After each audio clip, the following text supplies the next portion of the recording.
প্রভু জগন্নাথের ভক্ত ছিল মাধব দাস। মাধব দাসকে আমরা অনেকেই তার কথা শুনেছি, তাকে চিনি বা জানি, তার সম্বন্ধে অনেক ধারণা হয়তো আমাদের আছে। তো মাধব দাস থাকতেন পুরীতে। মাধব দাসের সারা মন জুড়ে তার প্রাণ জগন্নাথ। শ্রী শ্রী জগন্নাথ দেবকে মাধব দাস সূক্ষ্মভাবে ভজনা করেন। ছোট্ট একটি কুঠির ছাড়া সংসার বলতে জগন্নাথের মাধব দাসের আর কিছু ছিল না। দিবারাত্রি সখা জগন্নাথকে ডাকেন, জগন্নাথের ভজনা করেন।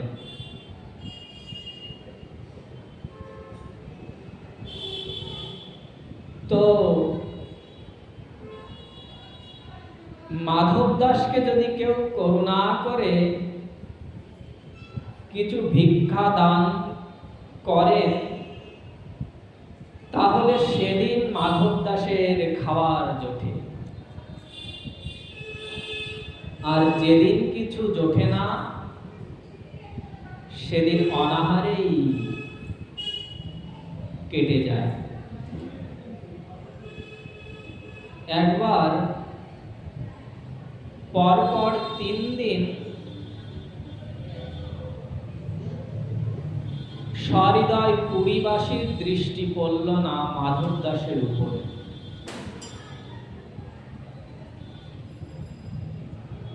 তারপর 3 দিন এক নাগাড়ে মাধব দাসকে অনাহারে থাকতে হতো। মাধব দাসের দেহে কষ্ট, কিন্তু মনে চলছে অবিরাম সখা জগন্নাথের ভজনা। আর সখার এই বেদনা জর্জর অবস্থা দেখে জগন্নাথ দেব কি আর স্থির থাকতে পারেন? রাতে সোনার থালায় প্রতিদিন জগন্নাথ দেবের ভোগ লাগে। সেই থালা সহ সমগ্র ভোগ জগন্নাথ দেব লক্ষ্মী দেবীর মারফত পাঠালেন মাধব দাসের কাছে। লক্ষ্মী দেবীর আবির্ভাবে মাধবের কুঠিরটা ক্ষণিকের জন্য যেন আলোকিত, উজ্জ্বল হয়ে উঠল। কিন্তু মাধব দাস সম্যকভাবে উপলব্ধি করার আগেই লক্ষ্মী দেবী কুঠিরের ভিতরে থালা সহ খাদ্য রেখে অন্তর্ধান করলেন। মাধব দাস জগন্নাথের সখ্য প্রেমে এতই প্রত্যয়শীল যে একটু বিস্মিত না হয়ে বিশ্বাস করলেন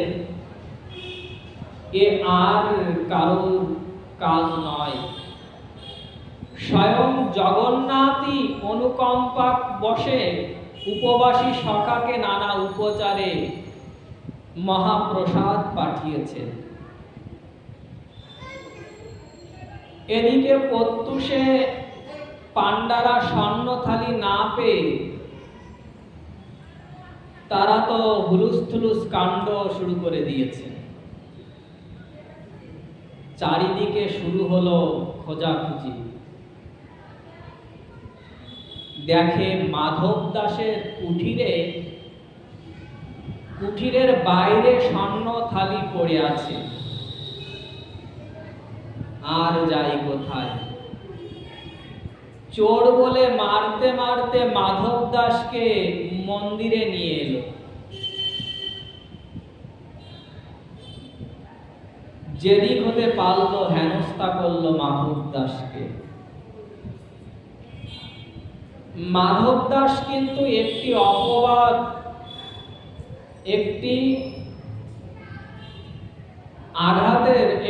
অপবাদের বলছেন আঘাতের প্রতিবাদ না করে নীরবে সব দৈহিক মানসিক যন্ত্রণা ভোগ করলেন। সেই রাত্রেই সেবকদের উপর জগন্নাথ দেবের স্বপ্ন আদেশ হলো। জগন্নাথ দেব বললেন যে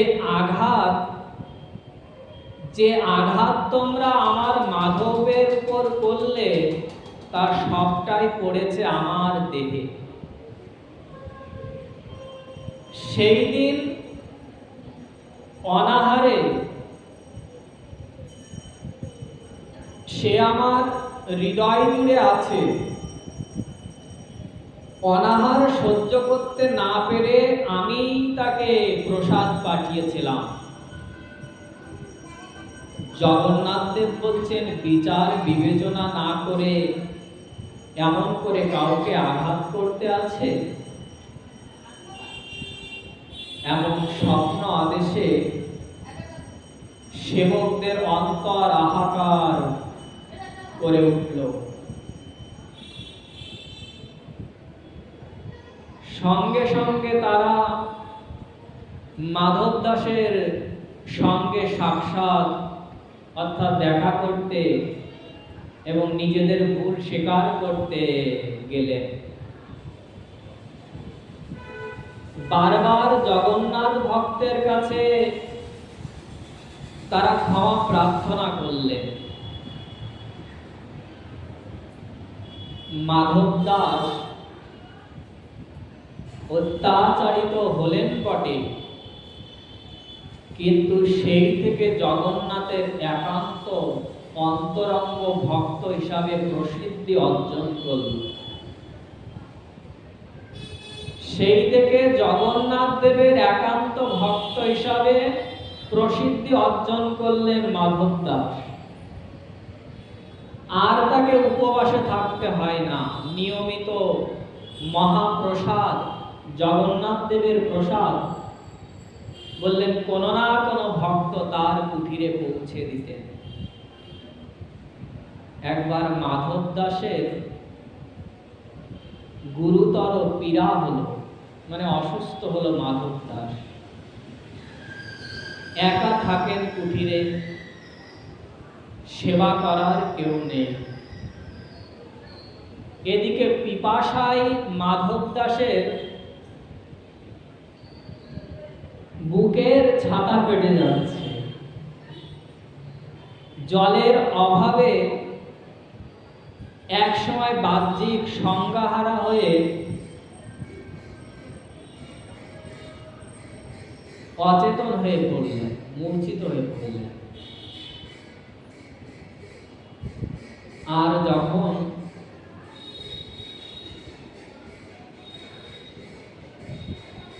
অচেতন হয়ে আছেন, এমন সময় চোখ মেলে তাকিয়েছেন,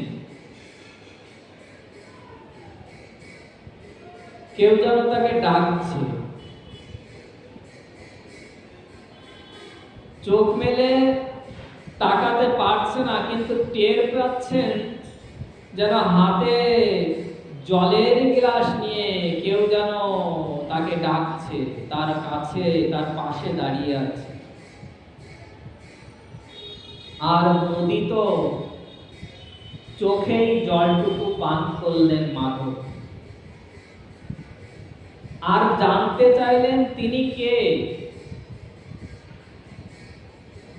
মাধব দাসের মনে হলো স্বয়ং জগন্নাথ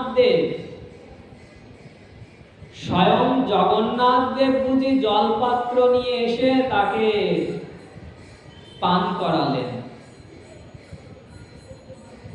সংজ্ঞাহারা মাধব অন্তর্লোকে বললেন, সখা, তুমি কেন কষ্ট করে আমার জন্য জল নিয়ে এসেছো? তুমি চাইলে কত রাজা মহারাজা এই কাজ করবার জন্য ব্যস্ত। দেখুন, জগন্নাথের রথ বের হবে, আর সেই রথের সামনে কে ঝাড়ু দিচ্ছে? পুরীর রাজা। তিনি কি করছেন? তিনি ঝাড়ু দিচ্ছেন। কেন? জগন্নাথ দেবের যাবেন কেন? বলে তিনি তো পুরীর রাজা, আর যিনি যাবেন পথ দিয়ে, বললেন তিনি অনন্ত কোটি ব্রহ্মাণ্ডের রাজা, জগৎপতি শ্রী গোবিন্দ, জগতের নাথ জগন্নাথ, পুরুষোত্তম ভগবান।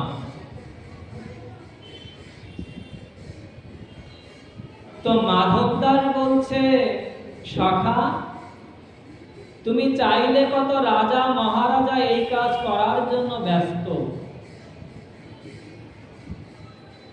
জগন্নাথ যেন বলছে,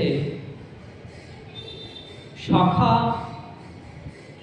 তাতে তুমি জল পেতে বটে, কিন্তু পীড়িত সখার সেবা করার যে আনন্দ, তা তো আমি পেতাম না। এই কথা শুনে মাধবার চোখের জল ধরে রাখতে পারল না। মাধব দাস বলছে জগন্নাথ দেবকে, সখা, আমার প্রতি তোমার এত টান সখা, এ আনন্দ আমি রাখি কোথায়? সখা, তোমার সেবা আমি চাই না। চাইলে তো তুমি সব পারো, তাহলে আমাকে কেন এই পীড়ার হাত থেকে তুমি একেবারে মুক্ত করে দিচ্ছ না? তাহলে তো আর তোমাকে আমার সেবার দিকে এত নজর দিতে হয় না। বিষময়ের কথা, সেবাবিহীন, চিকিৎসাবিহীন 1-2 দিনের মধ্যে মাধব দাস সেই পীড়ার যন্ত্রণা হতে আরোগ্য লাভ করল, সুস্থ হয়ে গেল। তো পুরীতে তো সমুদ্র আছে, আছে না? পুরীতে সমুদ্র আছে, তাই শীতের প্রকোপ পুরীতে কিছু কম। কিন্তু একদিন অতর্কিতে প্রচন্ড শীত পড়ল। সেই দিন মাধব দাস শীতের বস্ত্রের অভাবে তার জীর্ণ কুটিরে বসে অসহায়হীন কষ্টে রাত কাটাচ্ছেন। আর প্রত্যুষে তখনও মাধব দাসের নিদ্রা ভঙ্গ হয়নি। ওদিকে জগন্নাথের অতি মূল্যবান একটি শীত বস্ত্র রাত্রিতে অপহরণ করে কে নিয়ে গিয়েছে, তাই নিয়ে খোঁজাখুঁজির অন্ত নেই। এবার আর সেবকদের ভুল হলো না। তারা সকলে মিলে বিষময়ের সঙ্গে এসে দেখলেন মাধব দাস জগন্নাথ দেবের সেই মূল্যবান শালখানা গায়ে জড়িয়ে নিশ্চিন্তে নিদ্রা যাচ্ছে।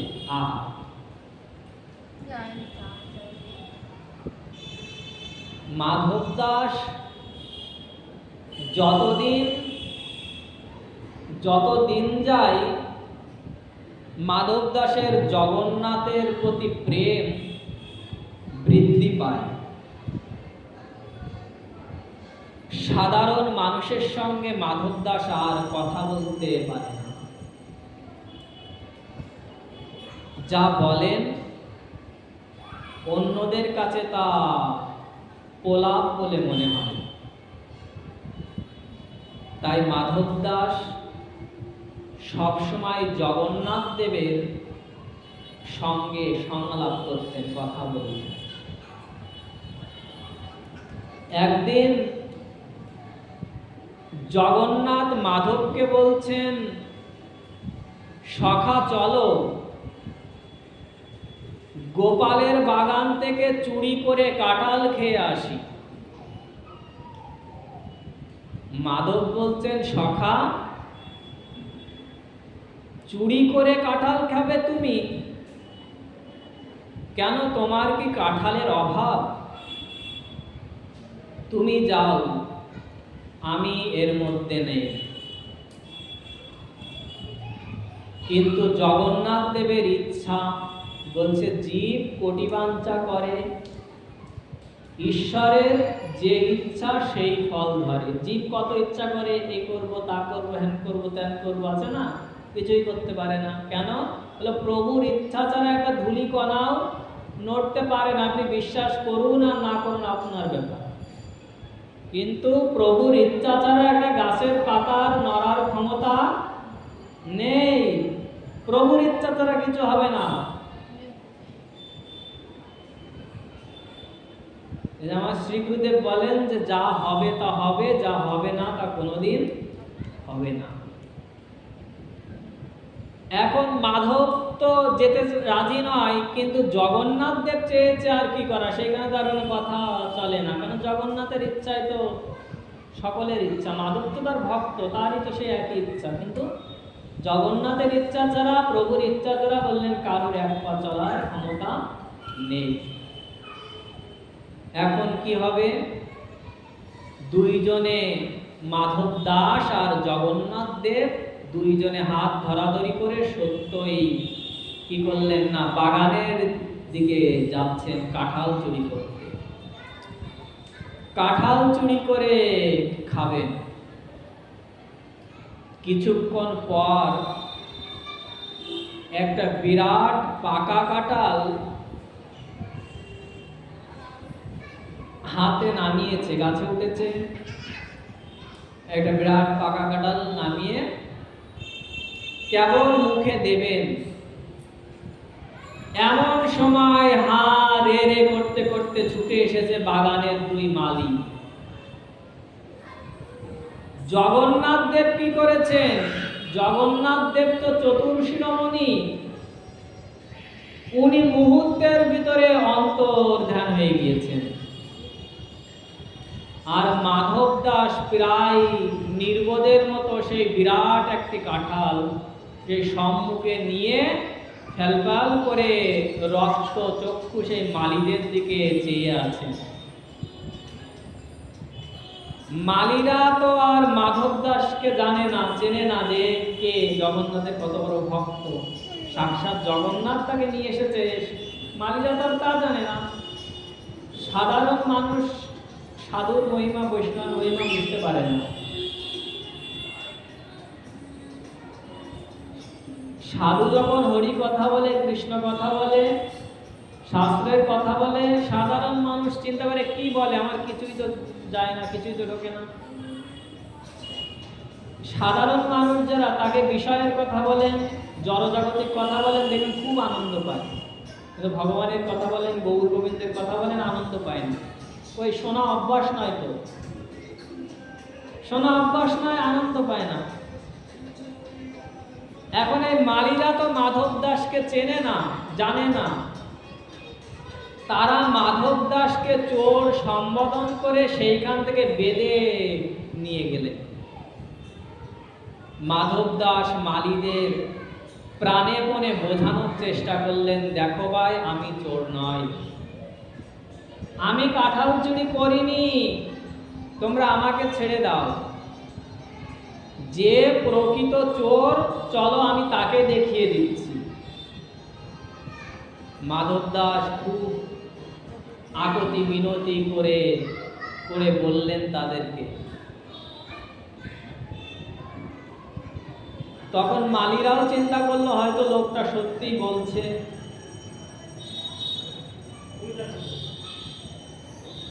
তখন বললেন, ঠিক আছে, চলো, কে কাঁঠাল চুরি করেছে আমাকে দেখিয়ে দেবে আমাদেরকে, তুমি যখন চুরি করনি। মাধব দাস আরো বললেন, তোমরা যদি আমার কথা বিশ্বাস না করো তবে ওই ঝোপের মধ্যে ওই পিটো ধরার দিকে তাকাও। জগন্নাথের গায়ে অঙ্গে ছিল পিটো ধরা, বলছে ওই পিটো ধরার দিকে তোমরা তাকাও। পালাতে গিয়ে তাড়াতাড়ি গা থেকে পিছলে পড়ে গেছে এই পিটো ধরা। তখন মালিরা বলল, তা তো বুঝলাম, কিন্তু ওই পিটো ধরা কার? কে পালাতে গিয়ে ওটা ফেলে গেছে? তখন মাধব দাস বললেন, কেন তোমরা এই পিটো ধরা চেনো না? ওটা যে জগন্নাথ দেবের পিটো ধরা, পুরীর সকলেই জানেন, তোমরা জানো না?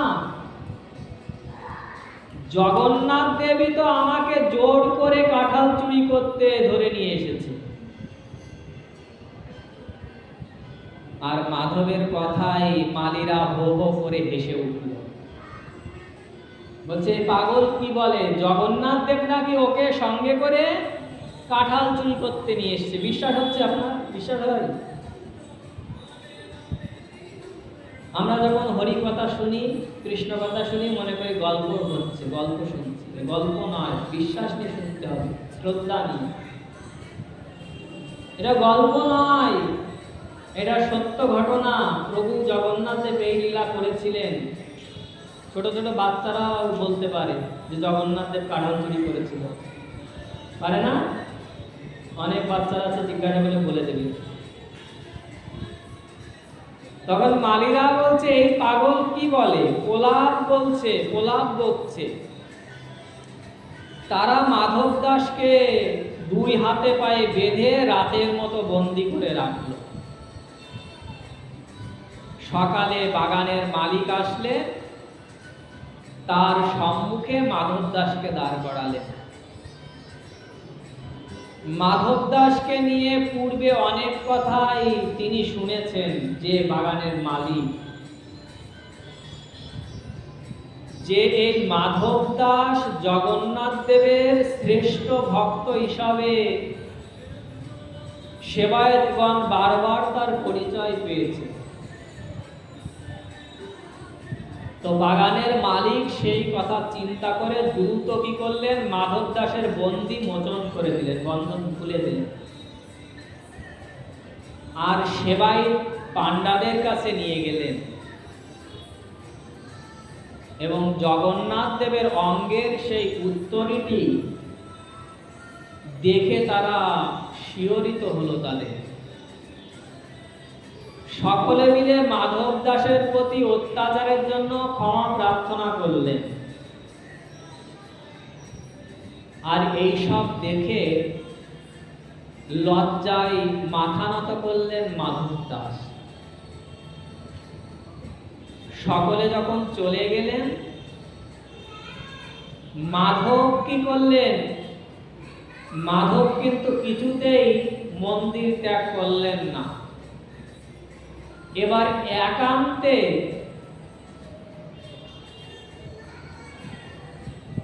মাধব দাস জগন্নাথ দেবকে বলছেন, জগন্নাথ দেবকে মাধব বলছে, সখা, তুমি তো বড় শট, বড় দুষ্টু, আমাকে চোর অপবাদ দিতে, আমাকে লজ্জায় ফেলতে তোমার এত ভালো লাগলো, কিন্তু তোমার স্বভাব কি আমার জানা আছে সখা। শিশুতে ছিলেন মা যশোদার ননিচোর, আর কৌশলে হয়েছিলে শ্রী রাধার মনোচোর। ব্রজের প্রসিদ্ধ নবনীত চৌরাম, ব্রজের প্রসিদ্ধ চোর, কে না চেনে তাকে? মাধব বলছে, সেই দোষ ঢাকতে কি আজ সখাকে কাঁঠাল চোর বানালে? মাধব বলছে জগন্নাথ দেবকে, সখা তোমার এ অকিঞ্চন সখার উপর তোমার কি এত কৃপা দৃষ্টি? এই কথা বলেন। আর সখ্য প্রেমের মূর্তিপতি মাধব দাস অশ্রুর বন্যায় মুখ বুক অবিরাম ভিজে যায়, স্নিগ্ধ হয়। কিছুদিন পর মাধব দাসের রাধা গোবিন্দের লীলাক্ষেত্র বৃন্দাবন দর্শনের বড় বাসনা হল। জগন্নাথ দেবের সম্মুখে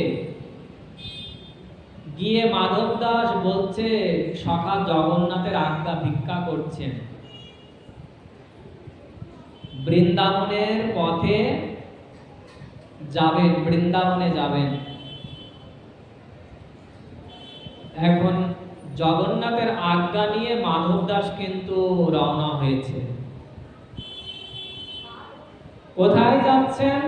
নীলাচল থেকে মাধব দাস কোথায় যাবে এখন? বৃন্দাবনে যাবে। জয় রাধে রাধে রাধে। বৃন্দাবনে যেতে গেলে রাধে রাধে বলতে হয়, নবদ্বীপে আসতে গেলে জয় নিতাই জয় গৌর বলতে হবে।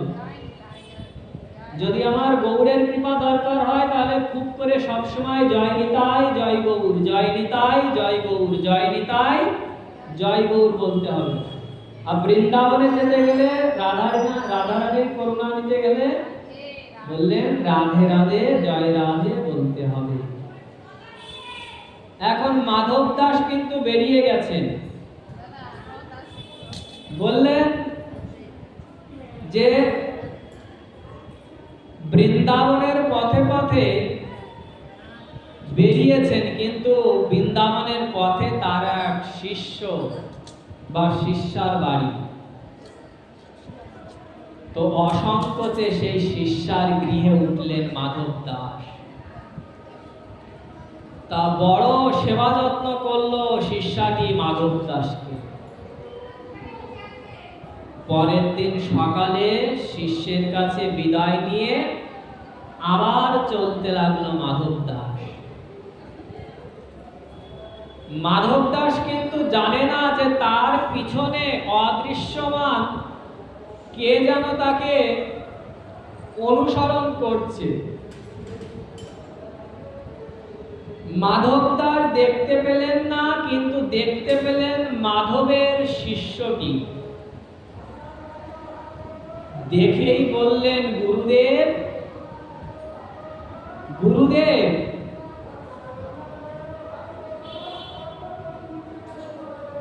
গুরুদেব কাল রাত্রে তো দেখিনি এমন সুন্দর বালকটি আপনার সঙ্গে যাচ্ছে, কালে কোথায় ছিল? আমাকে তো কাল এর কথা কিছু বলেননি। এমন অপরূপ ও হৃদয়হরণ ছেলেটিকে হাঁটিয়ে হাঁটিয়ে নিয়ে যেতে আপনার কষ্ট হচ্ছে না গুরুদেব? মাধব দাস বুঝতে পেরেছেন এ আর কিছু নয়, সখা জগন্নাথে তাকে নিয়ে কৌতুক করা। তা না হলে তারই শিষ্যকে দর্শন দিয়ে তাকে অদর্শনে আর কে রাখবে? শিষ্যার প্রশ্ন শুনে মাধব দাস হাসছে, কোনো উত্তর না দিয়ে আবার পা বাড়ালেন বৃন্দাবনের পথে। বহুদিন কেটে গেল শুধু কৃষ্ণ নাম সংকল্প করে, কোনদিন আহার আবার অনাহারে, কোনদিন অনাহারে কেটে অবশেষে এবার পৌঁছালো এসে শ্রীধাম বৃন্দাবনে। বলি বৃন্দাবনেশ্বরী করুণাময়ী প্রেমময়ী রাধা ঠাকুরানী কি জয়, জগন্নাথ দেব কি, বলদেব সুভদ্রা মায়া কি। এইভাবে বৃন্দাবনে পৌঁছে গেল। মাধব দাস বুঝতে পেরেছে যে এ আর কারোরই কাল নয়, সখা জগন্নাথ তাকে নিয়ে কৌতুক করা। তা না হলে তারই শিষ্যকে দর্শন দিয়ে তাকে অদর্শনে আর কে রাখবে? শিষ্যের প্রশ্ন শুধু হাসলেন আর কোনো উত্তর না দিয়ে জয় জগন্নাথ, জয় জগন্নাথ, জয় জগন্নাথ, প্রভু জগন্নাথ, জয় জগন্নাথ, জয় জগন্নাথ, জয় জগন্নাথ, প্রভু জগন্নাথ, জয় জগন্নাথ, জয় জগন্নাথ, জয়